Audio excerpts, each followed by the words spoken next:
హల్లెలూయా. దేవునికి స్తోత్రం. మీకు అందరికీ కూడా నా యొక్క శుభాభివందనాలు తెలియజేస్తున్నాను. ప్రియ దేవుని సంగమ, అనుదిన ఆత్మీయ ఆహారముగా ఈరోజు దేవుని యొక్క వాక్యము యోహాను మొదటి పత్రిక 5వ అధ్యాయము 11, 12 వాక్యాలు. దేవుడు మనకు నిత్య జీవమును దయచేసెను. ఈ జీవము ఆయన కుమారుని యందున్నది.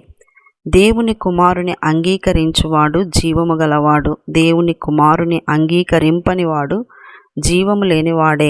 హల్లెలూయా. దేవునికి స్తోత్రం. ప్రియ దేవుని సంగమ, దేవుడు మనందరికీ కూడా నిత్య జీవమును దయచేసినాడు. ఆ నిత్య జీవమును పొందుకోవాలి అనే దేవుని యొక్క కోరిక. ఆ నిత్య జీవము అంటే నిత్యము జీవించే జీవితం, నిత్యము బ్రతకటం, అటువంటిది దేవుడు ఇచ్చినాడు. అయితే ఆ ఇచ్చిన ఆ యొక్క నిత్య జీవాన్ని నువ్వు పొందుకోవాలి అంటే ఇక్కడ దేవుడు చెప్తున్నాడు, దేవుని కుమారుని అంగీకరించువాడు జీవము గలవాడు. ఆయన కుమారుడే జీవం. ఆయన కుమారుని అందే ఈ జీవం ఉంది. ఆయన కుమారుడు ఎవరు? దేవుని యొక్క అద్వితీయ కుమారుడు యేసుక్రీస్తు వారు. యేసుక్రీస్తు వారి అందే నిత్య జీవం ఉంది. నువ్వు నిత్యము బ్రతకాలి, నిత్యము జీవంతో ఉండాలి అంటే నువ్వు ఎవరిని అంగీకరించాలి? యేసుక్రీస్తుని అంగీకరించాలి. ఒకవేళ నువ్వు అంగీకరించలేదు, యేసుక్రీస్తు దేవుడు కాదు, యేసుక్రీస్తు నేను అంగీకరించను, యేసుక్రీస్తు దేవుడు అని నాకు అనిపించడం లేదు, ఇలాంటివన్నీ అంటూ పైగా ఆయన సిలువేసినప్పుడు 3 మేకులు విక్కోలే, ఆయనే అంత కష్టపడినాడు, దేవుడు అయితే అంత కష్టపడతాడా, ఏదో ఒక రకంగా మాట్లాడేసి ఆయనను దేవుడు కాదు అని తీసేసినప్పుడు నీలో జీవము లేదు, నువ్వు బ్రతకవు, నువ్వు ఎక్కడి నిత్య నాశనానికి వెళ్తావని అర్థం. ప్రియ దేవుని సంగమ, అంగీకరించిన ప్రతి వ్యక్తిలో ఆ జీవము నిలబడుతుంది. నువ్వు యేసుక్రీస్తును దేవుడిగా అంగీకరిస్తున్నావా, నువ్వు నిత్య జీవం పొందుకుంటావు. ఎంత గొప్ప వ్యక్తులైనా యేసుక్రీస్తుని దేవుడు అని అంగీకరించిపోతే వాళ్ళు నరకానికి వెళ్తారని అర్థం. ఇది చాలామంది మరి యెహోవా సాక్షులని యెహోవానే దేవుడు, యేసుక్రీస్తు దేవుడు కాదు, యేసుక్రీస్తు దేవుడు అని ఎక్కడ రాయబడలేదు అని మరి వేరే విధంగా దాన్ని ఆర్గ్యూ చేస్తూ వస్తారు.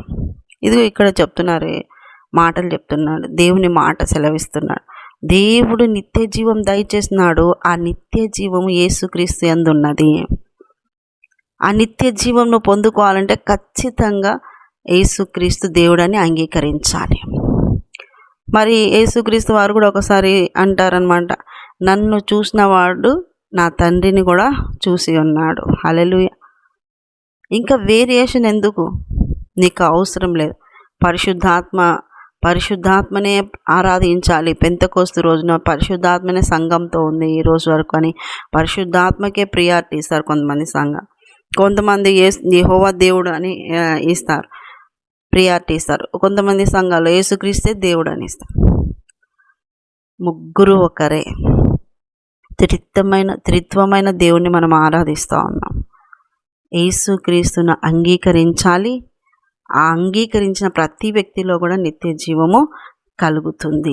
కాబట్టి యేసుక్రీస్తు దేవుడు కాదని యేసుక్రీస్తును అంగీకరించను అంటే నిత్య నాశనానికి వెళ్తారు, కానీ నిత్య జీవాన్ని పొందుకోరు. ప్రియ దేవుని సంగమా, ఈ రోజున యేసుక్రీస్తుని నమ్ముకొని ఉన్నావా?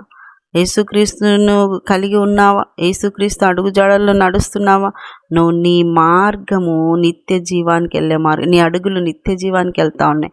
ఒకవేళ నీ మార్గంలో అనేక శోధనలు, బాధలు ఉండొచ్చు, కానీ నువ్వు యేసుక్రీస్తును అంగీకరించి బాప్తిసం తీసుకొని సాక్షిగా ఈ లోకంలో బ్రతుకుతూ అనేక శ్రమల గుండా వెళ్తున్నావా?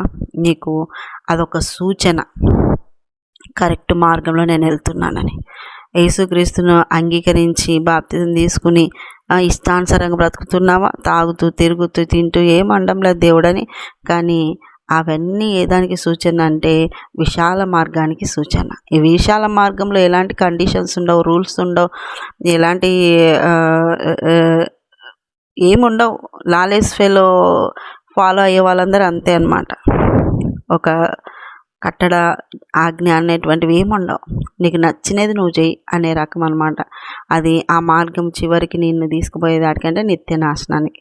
కాబట్టి ఇప్పుడు నువ్వు నిత్య జీవాన్ని పొందుకున్నావా, యేసుక్రీస్తును అంగీకరించిన నడుస్తున్నట్టు, నిత్య నాశనానికి వెళ్తున్నావా నీ ఇష్టానుసారంగా నడుస్తున్నట్టు, యేసయ్యను తృణీకరిస్తున్నట్లు, లేదంటే యేసుక్రీస్తుని అందరి దేవుళ్ళతో సమానంగా చేసి మాట్లాడటం, ఇవన్నీ చేస్తే కూడా దేవుడు అంగీకరించడం. ఆయన ఒక్కడే దేవుడు అని అంగీకరించాలి.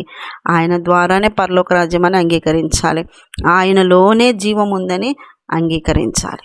హల్లెలూయా, దేవునికి స్తోత్రం. కాబట్టి ప్రియ దేవుని బిడ్డలారా, నిత్య జీవం దయచేసిన దేవునికి కృతజ్ఞతలు చెల్లించి ఆయన కుమారుడైన అద్వితీయ కుమారుడైన యేసుక్రీస్తును కూడా అంగీకరించి ఆయన చెప్పిన మాటలు హృదయంలో నాటుకొని ఆయన మార్గంలో చక్కగా వెనుతిరగకుండా, అటు ఇటు చూడకుండా ఆ మార్గంలో జాగ్రత్తగా సరి చేసుకుంటూ నడచాలి. కాసేపు లోకం, కాసేపు దేవుడు, కొద్ది రోజులు భక్తి, కొద్ది రోజులు లోకము, ఇలాంటి మనస్తత్వం కలిగి ఉండొద్దండి. నువ్వు చల్లగానైనా ఉండు, లేదంటే వెచ్చగానే ఉండు. నులివెచ్చగా ఉంటే ఊసేస్తా అన్నాడు. ఉంటే జీవంతో ఉండు, లేదంటే సచ్చిన స్థితిలో ఉండు.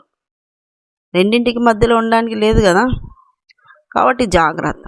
ఎలా ఉన్నావు? నిత్య జీవం దయచేసిన దేవుని దగ్గర నమ్మకంగా ఉన్నావా? కుమారుని అంగీకరించి దేవుడు విడిచిపెట్టు దేవుడు కాదు. తన్ను ఎందరు అంగీకరించిరో వారికి అందరికీ కూడా ఆయన పిల్లల అయ్యే అధికారం అనుగ్రహించినవాడు. ఆయన దగ్గరికి వచ్చిన వాళ్ళని ఏమాత్రం కూడా త్రోసివేయని దేవుడు. హల్లెలూయా, దేవునికి స్తోత్రం. చిన్న పిల్లలను కూడా దేవుడు త్రోసివేయలేదు. అటువంటి మంచి యేసయ్య, మన కోసం ప్రాణం పెట్టిన యేసయ్య, ఆ ప్రాణం నీ కోసం ధారపోసినాడు. ఆ ప్రాణములోనే నీకు జీవమునిచ్చినాడు. హల్లెలూయా, దేవునికి స్తోత్రం. కాబట్టి దేవుని సన్నిధిలో దేవుని కుమారుణ్ణి అంగీకరించి దేవుని కొరకే బ్రతుకుదురుగాక. యేసుక్రీస్తును అంగీకరించి అనేక మందికి సాక్షులుగా, అనేక మందికి యేసు పిల్లలుగా మీరు చేదురుగాక. ఆమేన్. చిన్న ప్రార్థన చేసుకునే నీకు వందనాలు అయ్యా. నీవు మా కొరకు వచ్చావు, మా కొరకు రక్తం కార్చావు. నీవు మా కొరకునైనా నీవు సిలువలో మరణించి సమాధి చేయబడి పునరుత్థానమైన దేవుడు, నీ ప్రాణాన్ని మాకిచ్చి మాకు ప్రాణం పోసిన దేవుడు, మాకు జీవమునిచ్చిన దేవుడు, మాదిరి చూపిన దేవుడు, వాక్యం వింటుండగానే ఆత్మకార్యము జరిగించి చక్కగా నీ మార్గంలో నడిచే కృప ప్రతి బిడ్డకు దయచేయమని యేసు పరిశుద్ధ నామములో అడుగుతున్నాం మా తండ్రి. Amen, amen, amen. యేసు రక్తమే జయం, సిలువ రక్తమే జయం. ప్రభు నామానికి సంపూర్ణ విజయం కలుగును గాక. Amen, amen, amen. Good morning. Praise lord. దేవుడు మళ్ళీ దీవించి ఆశ్రయించును గాక. ఆమెన్.